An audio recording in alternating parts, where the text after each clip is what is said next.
తక్కువ పెట్టుబడి, తరగని డిమాండ్, ప్రీమియం బ్రాండ్ సపోర్ట్ తో మిస్టర్ ఆప్టికల్స్ ఫ్రాంచైజీ మీకోసం. Call mister opticals today. Jani master, Shekhar master మధ్య ఏం జరుగుతోంది, డాన్సర్ల మధ్య నీ గొడవలు ఏంటి అని గత 2 రోజుల నుంచి సోషల్ మీడియాలో అందరూ చర్చించుకుంటున్నారు. బట్ జానీ మాస్టర్ పేరు రాగానే కస్తూరి గారు బయటకు వస్తూ ఉంటారు, డాన్సర్. సో ఆయనకి జానీ మాస్టర్ టైంలో ఎన్నో ఇష్యూస్ వస్తున్న టైంలో కూడా వన్ స్టాండ్ తీసుకుని ప్రతి ఒక్క స్టూడియోకి వెళ్ళి ఏం జరుగుతుందో ఎక్స్ప్లెయిన్ చేస్తుంది. అండ్ ఇక్కడ కూడా ఇప్పుడు మనకి ప్రెస్ మీట్ లో కూడా ఆవిడ కూడా పార్టిసిపేట్ చేస్తారు. అసలు ఏం జరుగుతుందో ఆవిడ మాటలో తెలుసుకుందాం. సో మీరు ఎప్పుడు చూసినా జానీ మాస్టర్ అనగానే ఫస్ట్ ముందు ఉంటున్నారు కాబట్టి, సుమలత గారు అన్న కూడా వెనకాల ఉంటున్నారు కాబట్టి ఈ రోజు ప్రెస్ మీట్ లో కూడా పాల్గొన్నారు. అసలు ఏం జరుగుతుంది, గొడవలు ఏంటి, అసలు డాన్సర్ల మధ్య ఒక్కసారిగా ఈ జరుగుతున్నటువంటి ఈ సంభాషణలు ఏ విధంగా చూడాలి? అంటే యాక్చువల్లీ ఏంటంటే జానీ మాస్టర్కి శేఖర్ మాస్టర్కి వచ్చే గొడవ అయితే కాదు, ఇది మాస్టర్కి గొడవ కాదు. కొంతమంది సభ్యులు మా దాంట్లో రాజీనామా చేయాల్సి వచ్చింది. అంటే వాళ్ళ ఇష్టంగా వాళ్ళు రాజీనామా చేసుకున్నారు. సో అప్పుడు ఏంటంటే ఆ రాజీనామా ఎవరైతే చేశారో దాని గురించి వేరే ఎలక్షన్ పెట్టేసి ఆ పోస్ట్లో కవర్ చేయాలి మిగతా వాళ్ళని అన్న ఇష్యూ తప్పితే ఇక్కడ ఏమీ లేదు. వాళ్ళు ఏంటంటే మళ్ళీ మేము రాజీనామా చేసింది వాళ్ళే, లేదు మేము చేయలేదు ఊరికి అన్నాము, మేమే వచ్చి కూర్చుంటాము, ఇది జరుగుతోంది తప్పితే అక్కడ శేఖర్ మాస్టర్ జానీ మాస్టర్కి ఏమీ లేదు. జస్ట్ ఎలక్షన్ గురించి జరిగే ఇష్యూ.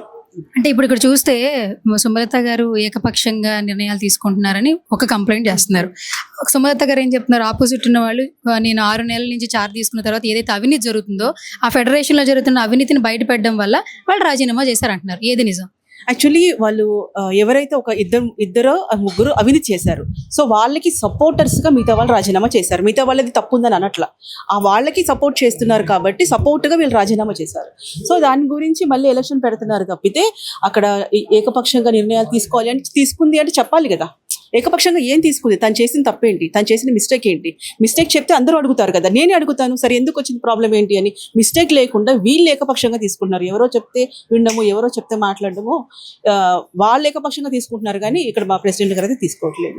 అయితే మొత్తానికి ఈ గొడవలని సద్దుగుమణిగిని అంటారా? అంటే కేవలం సభ్యత్వానికి సంబంధించి ఫెడరేషన్ లో జరిగినటువంటి గొడవలకు సంబంధించి మాత్రమే ఇవి జరుగుతున్నాయి కానీ జానీ మాస్టర్కి శేఖర్ మాస్టర్కి ఎలాంటి గొడవలు లేవంటారు? గొడవలు లేవు. ఇక్కడ గమనించాల్సింది అందరూ కూడా ఏంటంటే రాజీనామా ఎందుకు చేయాల్సి వచ్చింది, ఎందుకు చేశారు, మళ్ళీ ఇప్పుడు మా పోస్ట్ మాకు కావాలి అంటున్నారు. అంటే తమాషా కాదు కదా, ఇదొక సంస్థ నడుచుకుంటూ వెళ్ళాలి, అందరూ ముందుకు వెళ్ళాలి అనుకుంటే రాజీనామా వాళ్ళే చేస్తారు, మేము చేయలేదని వాళ్ళే అంటారు, మళ్ళీ పోటీ మేమే చేస్తానంటారు, మళ్ళీ ఎలక్షన్ పెట్టొద్దు అంటారు, ఓట్లు వేసే వాళ్ళని నెయ్యని ఎట్లా. ఇప్పుడు గమనించాలి ఇక్కడ అందరూ కూడా ఎవరు ఆపుతున్నారు, ఎవరిని ఆపేది వీళ్ళని ఎవరు ఆపట్లేదు. వాళ్ళు ఎందుకు రాజీనామా చేసింది వాళ్ళే, మళ్ళీ కావాలని చెప్పేది వాళ్ళే. సరే అలాంటప్పుడు ఏమన్నారు, సరే ఒక లెటర్ పెట్టండి, లెటర్ పెట్టేసుకుని మళ్ళీ మీ పోస్ట్ మీరు కూర్చోవచ్చు అంటే అలా లెటర్ కూడా ఇవ్వట్లేదు.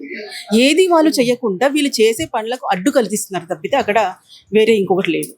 మరి నిన్న సోషల్ మీడియా చూస్తే ఈ బిల్డింగ్ మొత్తం పైనుంచి కింద దాకా అందరూ గొడవ పడ్డము, ఒకరికొకరు అరుచుకోవడం గట్టిగా, ఇవన్నీ చూస్తుంటే ఏదో జరుగుతుంది అని చెప్పి బయట చాలా రకాలుగా మాట్లాడేసుకుంటున్నారు. ఇన్ని రోజులు వచ్చిన ఫేమ్ కూడా ప్రతి ఒక్కరు మాట్లాడుకునేలాగా వచ్చింది. లేదు, శేఖర్ మాస్టర్ విషయంలో నిన్న అంటే శేఖర్ మాస్టర్ గురించి నాకు ఇంకా బాగా తెలుసు, అందరికంటే కూడా నాకు శేఖర్ మాస్టర్ గురించి తెలుసు. సో అతనికి ఏంటంటే తను మిస్గైడ్ చేస్తున్నారు. తనని ఏంటంటే తనకి ప్రాబ్లం అసలు ఏమైంది ఏంటి పిన్ టు పిన్ స్టార్టింగ్ నుంచి ఎండింగ్ వరకు తనకి తెలియకపోవడం వల్ల ఏదో జరిగిపోతుంది, ఫెడరేషన్ వాళ్ళని మాకు ఫెడరేషన్ లేకపోతే ఇబ్బంది అవుతుంది, ఫెడరేషన్ ఆధ్వర్యంలో జరగాలి అని తను ఫైట్ చేశాడు తప్పితే వీళ్ళు కరెక్ట్, వీళ్ళు మోసం చేయలేదు, వీళ్ళు తప్పు చేయలేదు అని ఫైట్ చేయాల. ఫెడరేషన్ వాళ్ళు ఉంటే వాళ్ళ ఆధ్వర్యంలో ఉంటే ఎప్పుడు అలాగే వెళ్ళాం కదా, అలాగే వెళ్తే బాగుంటుంది అని తన వాదన. అయితే ఇప్పుడు ఈ ప్రెస్ మీట్ సంబంధించి ఏం క్లారిటీ వచ్చిందని మీరు అనుకుంటున్నారు?